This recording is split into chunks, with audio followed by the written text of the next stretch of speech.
It isn't about fame or money. It's about doing something no American has ever done before. American Ninja Warrior starts July 31st.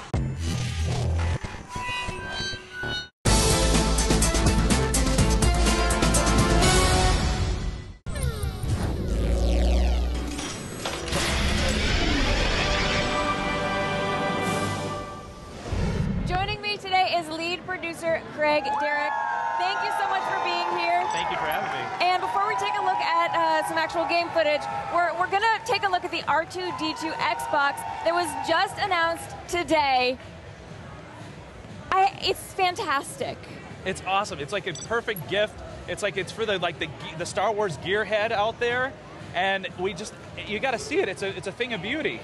And it's what actually lights up and makes noises as well. Yeah, we kind of took it as far as you could. It's designed to look like R2-D2. You get the C-3PO kind of gold rod controller, but when you turn it on, you get the cool little blue light. It makes all the beeps and sounds that R2 does.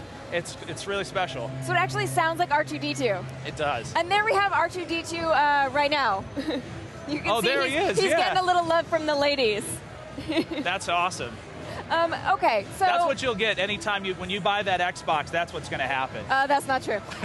So let's talk really quick about the price of the Xbox, and then we should look at some game footage. So the Xbox is going to come out this holiday. It's $449. You get the biggest hard drive that they've shipped, a 320 gigabyte hard drive. You get the Kinect Star Wars game. You get Kinect Adventures, the controller, and the sensor. All right.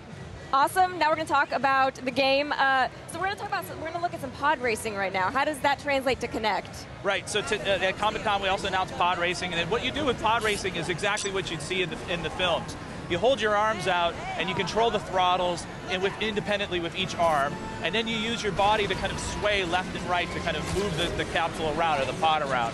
And then you kind of use these full body movements where you're pull your arms in, push them out to boost. And then we have all these really cool things that kind of happen where you have Minox or Womp Rats, all this environmental damage that kind of comes in, tries to grab onto the engines, and you have to swat at them, throw wrenches at it.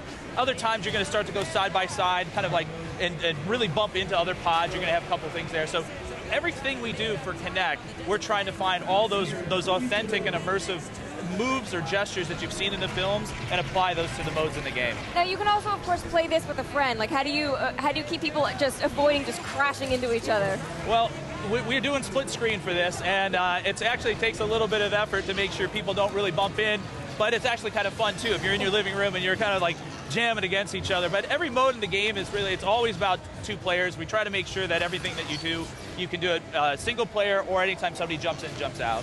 And what was sort of the most important part of the franchise that you had to get into this game? I think a lot of it is about the mythology. You have to have a great fiction, great story. It's got to look and feel like Star Wars. And since this is the first game that you actually are really feeling like you're a Jedi, for example, where you can stand up there and use your hands and arms and as for the first time to really use the Force, that's really the most important part of this game. We want to make sure that you feel like you've stepped into the world of Star Wars, and I think when you play it, it makes you feel that way. All right, when is it coming out? It's coming out this holiday. All right, thank you so much for coming by.